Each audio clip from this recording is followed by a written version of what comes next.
नमस्कार, good morning, सुप्रभात। मैं हूं आपके साथ अविनाश कर। इस बुलेटिन में शुरुआत करेंगे हेडलाइंस के साथ।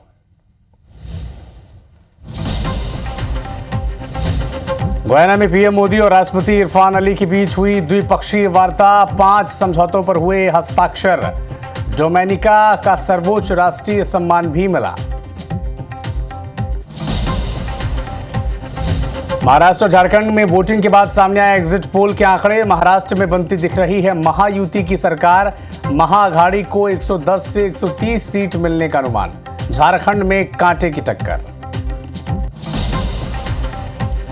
क्रिप्टो कारोबारी गौरव मेहता के ठिकानों पर कार्रवाई जारी। रायपुर और पुणे के ठिकानों पर ईडी का छापा। मुंबई की टीम 12 कल से कर रही है जांच।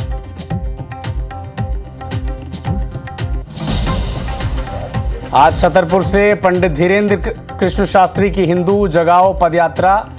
29 नवंबर को ओरछा के राम राजा मंदिर में समापन। लाखों लोगों ने फ्लैश लाइट जलाकर दिया समर्थन। आज उज्जैन को सौगात देंगे सीएम डॉक्टर मोहन यादव। प्रदेश की पहली मेडिसिटी और चिकित्सा कॉलेज का करेंगे भूमि पूजन। बाबा साहब की प्रतिमा का भी करेंगे अनावरण।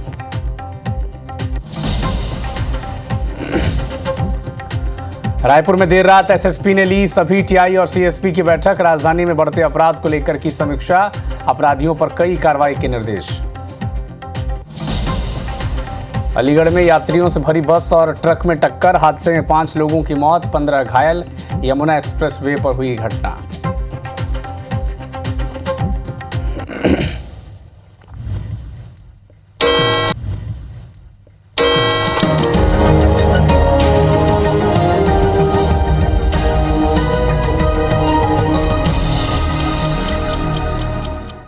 और सबसे पहले बात 7 बजे की 7 बड़ी खबरों पर।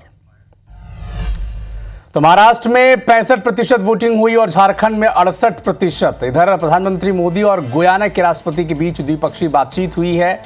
जयपुर देहरादून फ्लाइट का इंजन फेल हो गया और दिल्ली में इमरजेंसी लैंडिंग करनी पड़ी। इधर फिनलैंड और स्वीडन और नॉर्वे ने युद्ध का अलर्ट जारी किया है। जबकि आईसीसी ऑलराउंडर रैंकिंग में हार्दिक पांड्या अब नंबर 1 पर काबिज हैं। ऑस्ट्रेलिया के पर्थ में कल से बॉर्डर गावस्कर ट्रॉफी की शुरुआत होगी। इधर मध्य प्रदेश समेत 8 राज्यों में घना कोहरा छाया है। 11 राज्य में बारिश का अलर्ट भी जारी किया गया है। शुरुआत करेंगे राजधानी रायपुर से मिल रहे एक बड़े अपडेट के साथ। मुंबई ईडी की टीम ने क्रिप्टो कारोबारी गौरव मेहता के ठिकानों पर दबिश दी है। ईडी की टीम ने गौरव के रायपुर और पुणे में मौजूद कई ठिकानों पर कार्रवाई की है। ईडी की 7 से 8 सदस्यीय टीम बुधवार को रायपुर की आम्रपाली सोसाइटी स्थित A47 नंबर के मकान पहुंची। गौरव मेहता परिवार समेत ईडी की टीम पर ये घर में ही वो मिल गए। लगातार उनसे पूछताछ की जा रही है। बताया जा रहा है कि गौरव मेहता एक कंसल्टेंसी के लिए काम करता है, जो पुणे पुलिस की अमित भारद्वाज के 6600 करोड़ के कथित क्रिप्टो करेंसी घोटाले की जांच में मदद कर रही थी। पूर्व आईपीएस रविंद्रनाथ पाटिल ने पिछले दिनों दावा किया था कि गौरव मेहता से एनसीपी शरद गुट के जो नेता है सुप्रिया सुले और कांग्रेस नेता नाना पटोले ने संपर्क किया था और गौरव के जरिए ही बिटकॉइन घोटाले से नगद राशि पहुंचाई गई थी। बताया यह भी जा रहा है कि ईडी के अधिकारियों को गौरव के घर में कुछ दस्तावेज और लैपटॉप समेत कंप्यूटर के हार्ड डिस्क और बैंक के कुछ दस्तावेज मिले हैं, जिसकी टेक्निकल टीम अब जांच कर रही है।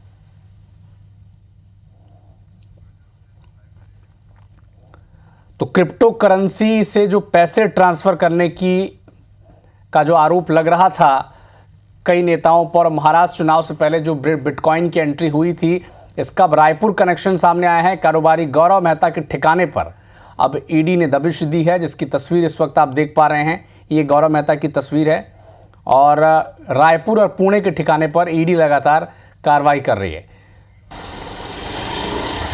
महाराष्ट्र में हुए 6600 करोड़ रुपए बिटकॉइन घोटाले के तार जो हैं वो राजधानी रायपुर से भी जुड़ गए हैं। दरअसल इसमें गौरव मेहता नामक जो एक कारोबारी हैं जो आयरन ट्रेडिंग का काम करते हैं, उनसे ये तार जुड़े हैं। और इस समय मैं खड़ा हूँ रायपुर के आम्रपाली सोसाइटी स्थित उनके मकान पे, जहाँ पे ईडी ने जो एक दबिश कार्रवाई दी है और करीब दोपहर 12 बजे के बाद से ये दबिश कार्रवाई यहाँ पे चल रही है। 7 से 8 अधिकारी जो हैं वो घर के अंदर जो हैं वो उनसे पूछताछ कर रहे हैं, गौरव मेहता से और उनके परिवार वालों से। और अभी तक की जो जानकारी निकल के आ पाई है उसमें कुछ कंप्यूटर हार्ड डिस्क, कुछ लैपटॉप गौरव मेहता के उनको जब्त किया गया है। उनकी जांच अभी जो है प्रारंभिक तौर में अंदर वो सब अधिकारी कर रहे हैं। और इसमें अभी तक जो बात सामने आई है, ये गौरव मेहता के बारे में बताया जा रहा है कि ये कंसल्टेंसी के लिए काम करते हैं, जो पुणे पुलिस को जो अमित भारद्वाज के 6600 करोड़ रुपए के क्रिप्टो घोटाले की जाँच में मदद कर रही थी। जिस तरीके से ईडी अभी अंदर जाँच कर रही है। और उसके अलावा अगर बात करें, यहाँ पर हम आपको दिखाते हैं कि सीबीआई की जो टीम है वो अभी यहाँ पे मौजूद है। क्या इनका कोई जॉइंट ऑपरेशन है? तो उन्होंने इस बात से साफ इनकार किया कि कोई जॉइंट ऑपरेशन उनके साथ ईडी के साथ नहीं है। लेकिन इस बात की आशंका ज़्यादा है कि ईडी के अधिकारी जब निकलेंगे तो ये जो सीबीआई के जो अधिकारी हैं वो अंदर जाके उनसे पूछताछ कर सकते हैं। जैसे जांच पूरी होगी उसके बाद ये क्लियर हो पाएगा कि ईडी को किस तरीके के तथ्य यहाँ से इनके घर से मिले हैं। फिलहाल अभी जो कार्रवाई है वो अंदर जारी है। कैमरामैन रेणु प्रसाद के साथ तहसीन जैदी, IBC 24, रायपुर। तो रायपुर और पुणे के ठिकानों पर ईडी की कार्रवाई की जा रही है। जो महाराष्ट्र में बिटकॉइन घोटाला सामने आया था, जिसका जिक्र भी भारतीय जनता पार्टी ने बाकायदा प्रेस कॉन्फ्रेंस कर किया था। गंभीर आरोप लगे थे एनसीपी गुट के सुप्रिया सुले पर और दूसरे नेताओं पर, कांग्रेस के नेताओं पर भी आरोप लगे थे। महाराष्ट्र में भारतीय जनता पार्टी ने आरोप लगाए थे। और अब इसी सिलसिले में कारोबारी गौरव मेहता के ठिकानों पर रायपुर में दबिश दी गई है। उनके घर में दस्तावेज खंगाले गए और लैपटॉप में कुछ हार्ड डिस्क भी मिले हैं, कुछ बैंक ट्रांजैक्शन का भी जिक्र है। क्या कुछ और जानकारी निकलकर सामने आई है? अधिक जानकारी के लिए हमारे सहयोगी संदीप शुक्ला लाइव हमारे साथ जुड़े हुए हैं। संदीप, क्या इस बात की पुष्टि हो चुकी है कि महाराष्ट्र में जिसका जिक्र हो रहा था, भारतीय जनता पार्टी जिस 6,500 करोड़ के बिटकॉइन घोटाले की बात कर रही थी और जिसमें एनसीपी गुट की सुप्रिया सुले का नाम आ रहा था और ये जो आरोप लग रहे थे भारतीय जनता पार्टी की तरफ से, यही वो कनेक्शन है जिसके तहत ईडी ने दबिश दी है रायपुर में और कुछ हार्ड डिस्क वगैरह बरामद किए हैं? हाँ बिल्कुल, देखिए हम अभी फिलहाल गौरव मेहता के घर के बाहर ही खड़े हैं और आपको बता दें कि इसका प्रोफाइल हमने खंगाला तो पता लगा कि ये होली क्रॉस कपा जो रायपुर का फेमस स्कूल है वहां से इसने पढ़ाई की है। एनआईटी से भी इसने पढ़ाई की है और ये कॉलेज से निकलने के बाद से ही क्रिप्टो और बिटकॉइन में इन्वेस्टमेंट करना और उसको लेकर काउंसलिंग करने का काम लगातार 2010 से कर रहा था। इसके अलावा इसने कैटेक्स नाम की कंपनी भी खोल के रखी है और ऐप भी खोल के रखा है, जिसपे आप जाएंगे तो बाकायदा लॉगिन के लिए सब जानकारियां मांगी जाती है। लेकिन फिलहाल ईडी की कार्रवाई के बाद शायद वो ऐप काम नहीं कर रहा है। ये बाकायदा आपको बता दें कि पुणे की जो पुलिस है, महाराष्ट्र पुलिस की जो पुणे पुलिस है, उसने इसे appreciation of certification of appreciation दिया था। मतलब साइबर जो क्राइम होता है, बिटकॉइन और क्रिप्टो करेंसीज को लेकर जो फ्रॉड होता है और इन्वेस्टमेंट को लेकर जो लोगों को झांसा दिया जाता है, उसे रोकने में मदद कर रहा था। ऐसे तमाम सर्टिफिकेट इसने अपने सोशल मीडिया में प्रोफाइल में डाल रखे हैं। ये बतौर साइबर एक्सपर्ट काम करता था, आपको बता दे। और खुद इसने जो प्रोफाइल्स में अपने सर्टिफिकेट डाल के रखे हैं उसमें पूरे पुलिस का सील है, साइन है और जो पुलिस अप्रिशिएट करती है लोगों को। और सबसे बड़ा अपडेट आपको ये बता रहे हैं कि ये खुद को ईडी का मतलब एनफोर्समेंट डायरेक्टरेट का खुद को ऑडिटर बताता था। इसकी जो प्रोफाइल है उस पर आप अगर जाके देखेंगे तो ये लिखा है कि ऑडिटर एट एनफोर्समेंट डायरेक्टरेट। तो खुद को परिवर्तन निदेशालय का ये ऑडिटर भी बता रहा था। और इसके तमाम सेमिनार्स के फोटोज वीडियोज जो है इसकी प्रोफाइल में डले हुए, जो बताती है कि क्रिप्टो को लेकर इन्वेस्टमेंट को लेकर काम कर रहा था, उसमें टैक्सेस कैसे बचाए लोग, उसको काम कर रहा था। ये सारी चीजें उसकी प्रोफाइल बताती है।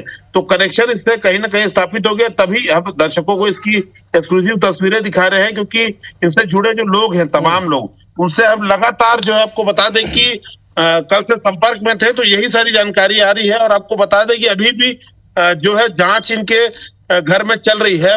घर के बाहर ही खड़े हैं तो अभी भी ईडी की टीम है अंदर और यहाँ पर आप देखेंगे कि अभी भी जांच चल रही है। दरवाजा खुला हुआ है और अभी भी यहाँ पर जांच चल रही है। जी ठीक है, गौरव मेहता के घर पे जांच चल रही है। महाराष्ट्र से ईडी की टीम पहुंची है और लगातार ये विषय, अब मुझे लगता नहीं है कि ये मामला अब जल्दी शांत होगा, क्योंकि ये जो आरोप लगे थे वो आरोप थे महाराष्ट्र के चुनाव से। भारतीय जनता पार्टी ने एक प्रेस कॉन्फ्रेंस की थी, प्रेस ब्रीफिंग दी थी, जिसमें कई गंभीर आरोप कांग्रेस के और एनसीपी के नेताओं पर लगाए थे कि बिटकॉइन के जरिए पैसे ट्रांसफर किए गए और महाराष्ट्र चुनाव में इसका इस्तेमाल किया गया। और अब इसी मामले में महाराष्ट्र की ईडी की टीम गौरव मेहता रायपुर के क्रिप्टो कारोबारी हैं, उनके ठिकाने पहुंची है। ये तस्वीरें देखिए, ये गौरव मेहता के घर की तस्वीरें हैं जो हमारे सहयोगी संदीप शुक्ला सीधे इस वक्त आप तक पहुंचा रहे हैं। और लगातार बीती रात से ही जांच जारी है, दस्तावेज खंगाले जा रहे हैं, लैपटॉप और कंप्यूटर के अंदर जो हार्ड डिस्क होती है उसकी जानकारी खंगाली जा रही है, कुछ बैंक ट्रांजैक्शन की भी जानकारी मिली है। इसके अलावा खुद को जो जानकारी देता था गौरव मेहता, इसकी जानकारी भी अब संदीप शुक्ला बता रहे हैं कि वो एनआईटी से पास आउट हैं, रायपुर के रहने वाले हैं और खुद को क्रिप्टो एडवाइजर बताकर पेश किया करते थे। इसका हर अपडेट आप तक पहुंचाएंगे, लेकिन सबसे बड़ा अपडेट यही है कि महाराष्ट्र में जो क्रिप्टो करेंसी का घोटाला तथाकथित तौर पर भारतीय जनता पार्टी ने आरोप लगाया था, उसका रायपुर कनेक्शन अब सामने आ चुका है। बढ़ते हैं आगे, अब बात करेंगे बागेश्वर धाम की।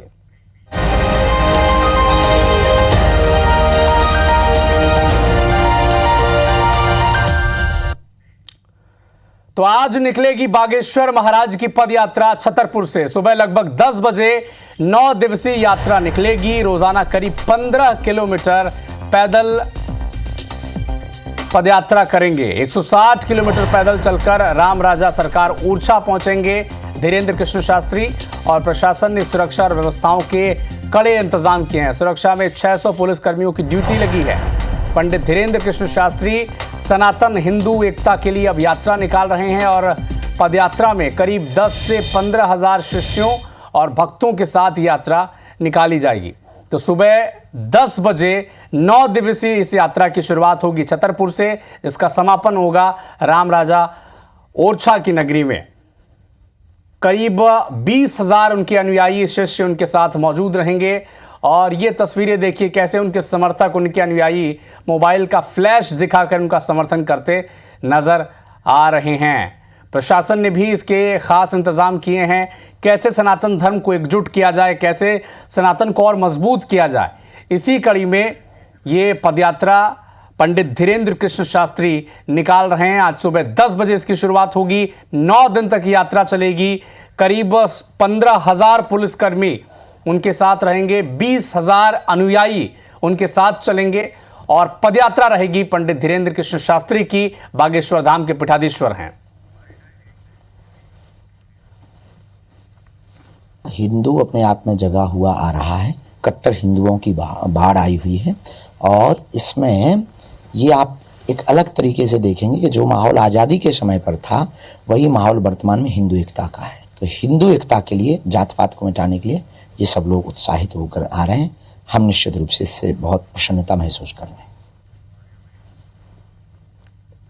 से जो एक पदयात्रा होने वाली है, उसके संबंध में कानून व्यवस्था को ध्यान में रखते हुए जिला प्रशासन की ओर से विभिन्न अधिकारियों की ड्यूटी लगाई गई है और साथ में पुलिस के अधिकारी मौजूद हैं। कानून व्यवस्था को ध्यान में रखते हुए निरीक्षण कर रहे हैं, जहां पे पदयात्रा का क्या रूट रहेगा, किस तरीके से ट्रैफिक डायवर्जन होगा, रात के रुकने की व्यवस्था, उस सब चीजों के ऊपर ध्यान दिया जा रहा है।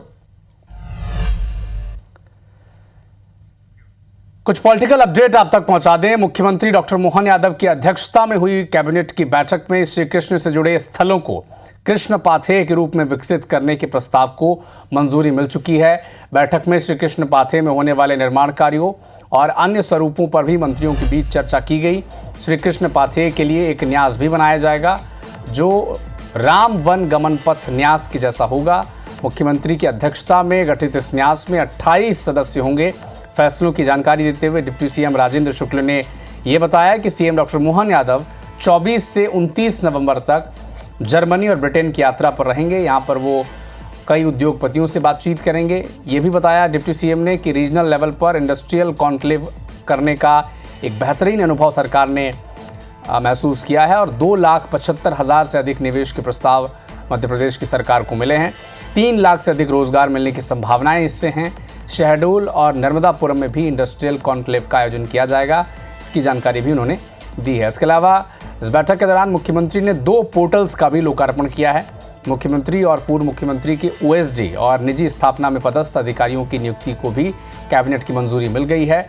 इसके अलावा रिटायर्ड आईपीएस राजेश हिंगणकर को मुख्यमंत्री की ओएसडी के रूप में नियुक्त करने का अनुसमर्थन भी किया गया है इस बैठक में। जवाहर जिले के विकास योजनाओं तथा परियोजनाओं की वृहद रिपोर्ट ले ताकि जनता के सामने इन विषयों को रखा जाए। ये भी मुख्यमंत्री जी ने निर्देश दिए हैं। तो पोर्टल का लोकार्पण किया है। संपदा संचालनालय ऑनलाइन आवास आवंटन प्रक्रिया एवं ई आवास पोर्टल, तो ये पोर्टल से अब संपदा अंतर्गत जितने भी शासकीय आवास है कर्मचारी अधिकारियों को आवंटित करने में उनको भी आवेदन करना आसान होगा और उनको आवंटित करना भी आसान होगा। मुख्यमंत्री डॉक्टर मोहन यादव का आज का कार्यक्रम आप तक बता दें। आज दोपहर 12:30 बजे वो भोपाल से इंदौर जाएंगे। सिम्बायोसिस यूनिवर्सिटी के दीक्षांत समारोह में वो शामिल होंगे। दोपहर 2:15 पर इंदौर से उज्जैन के लिए रवाना हो जाएंगे। उज्जैन में मेडिसिटी और चिकित्सा कॉलेज का वो भूमि पूजन करेंगे। टावर चौक में बाबा साहब की प्रतिमा का अनावरण भी करेंगे। शाम 5:30 बजे उज्जैन से वापस वो भोपाल लौट आएंगे।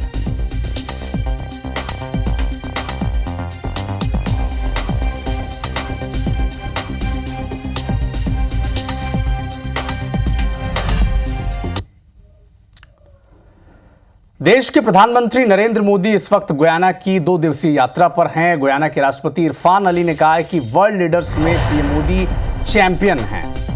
आपका यहां होना हमारे लिए सम्मान की बात है, ये इरफान अली गुयाना के राष्ट्रपति कह रहे हैं। इसके अलावा गुयाना और भारत के बीच 5 समझौतों पर हस्ताक्षर भी हुए हैं। पीएम मोदी और गुयाना के राष्ट्रपति इरफान अली के बीच बायलैटरल बातचीत भी हुई है और दोनों देशों के बीच संबंधों और सामरिक संबंधों को और बेहतर करने के लिए कई महत्वपूर्ण फैसले लिए गए हैं। गुयाना में पीएम मोदी भारतीय और कैरिकॉम शिखर सम्मेलन में भी शामिल हुए। पीएम मोदी ने सूरीनाम के राष्ट्रपति चान संतोखी के साथ भी द्विपक्षीय बातचीत की है। पीएम मोदी डोमिनिका के सर्वोच्च राष्ट्रीय सम्मान से भी सम्मानित किए गए।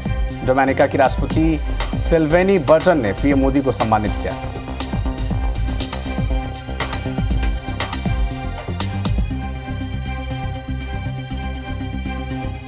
पीएम मोदी ने बारबाडोस के प्रधानमंत्री से भी द्विपक्षीय बातचीत की है। इसके अलावा बारबाडोस के प्रधानमंत्री गैस्टन ब्राउन के साथ भी बायलैटरल बातचीत हुई है। सेंट लूसिया के पीएम से भी द्विपक्षीय बातचीत की। तो कई देशों के राष्ट्रपति के साथ बायलैटरल बातचीत हुई है और अफ्रीकी देशों में किस तरह से भारतीय संबंध को और बेहतर किया जाए, भारतीय विदेश नीति के साथ और कैसे बेहतर तालमेल बिठाया जाए, इसके लिए महत्वपूर्ण बैठक हुई है और सर्वोच्च सम्मान से भी प्रधानमंत्री को सम्मानित किया गया है। अलीगढ़ से एक बड़ा अपडेट आप तक पहुंचा दें। यात्री बस और ट्रक में टक्कर हुई है। हादसे में 5 लोगों की मौत हो गई है, 15 लोग घायल हैं। मृतकों में 3 पुरुष, 1 महिला और 1 बच्चा शामिल है। कांच से भरे ट्रक और वॉल्वो बस में ये टक्कर हुई। यमुना एक्सप्रेस वे पर टप्पल क्षेत्र के पास यह हादसा घटा है। तो अलीगढ़ में दर्दनाक हादसा हुआ, 5 लोगों की जान चली गई, 15 लोग उसमें घायल हैं। मृतकों में 3 पुरुष और 1 महिला और 1 बच्चा भी शामिल है। कांच से भरे ट्रक और वॉल्वो बस में टक्कर हुई यमुना एक्सप्रेस वे पर।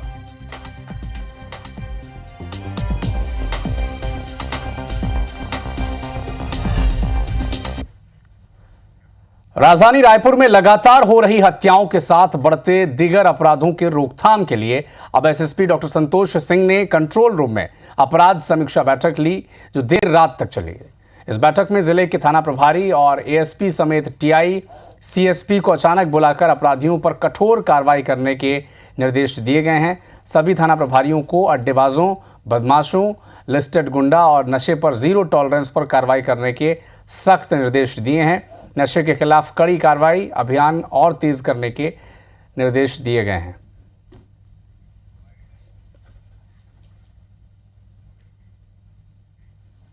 हैबिचुअल ऑफेंडर, अड्डेबाज, नशेड़ी, उन पे कार्रवाइयों के लिए उनको निर्देश दिया गया। विशेषकर ऐसे मामले जिसमें रासुका, जिला बदर, प्रिवेंटिव एक्शंस, माइनर एक्ट्स में कार्रवाइयाँ बनती हैं, उन सब पे कार्रवाई करने के लिए कहा गया। और ये भी बोला गया कि बार बार ऐसे लोग जो आदतन अपराधी हैं उन पे कार्रवाई अगर नहीं करेंगे तो वो लोग पुनः अपराध में शामिल होते हैं। भिलाई की स्मृति नगर चौकी में फरीदनगर स्थित डेरा बस्ती के लोगों ने जमकर बवाल मचाया। भीड़ ने पुलिस पर ही पथराव कर दिया, जिससे पुलिस को हल्का बल का इस्तेमाल भी करना पड़ा।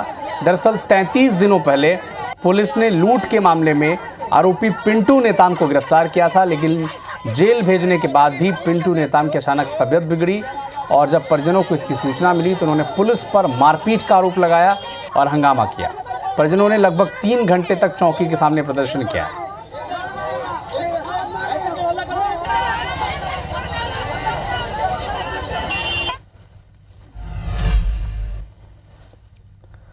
दो युवतियों पर चाकू से हमला कर मोबाइल लूट कर भागा बदमाश। एक युवती के पेट और दूसरी के हाथ में लगा चाकू। दोनों जिला घायल अस्पताल में भर्ती हैं, इलाज जारी है। रेलवे डाउन यार्ड के पास की घटना है। जीआरपी थाना पुलिस जांच में जुटी है।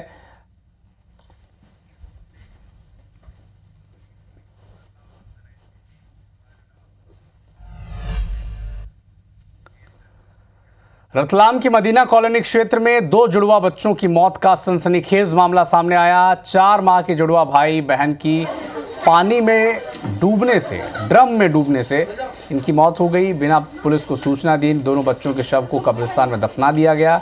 सूचना मिली तो बच्चों के पिता को थाने बुलाया गया। पूछताछ की जा रही है। पुलिस ने मर्ग कायम कर मामले की जांच शुरू कर दी है। मदीना कॉलोनी के रहने वाले आमिर कुरैशी के घर ये पूरी घटना है, जहां उसके 4 माह के दोनों बच्चों की घर में ही ड्रम में डूबने से मौत हो गई। बताया जा रहा है कि घटना के बाद पत्नी बेहोश हो गई और जब उसे होश आया तो उसे घटना की जानकारी अपने पति को दी।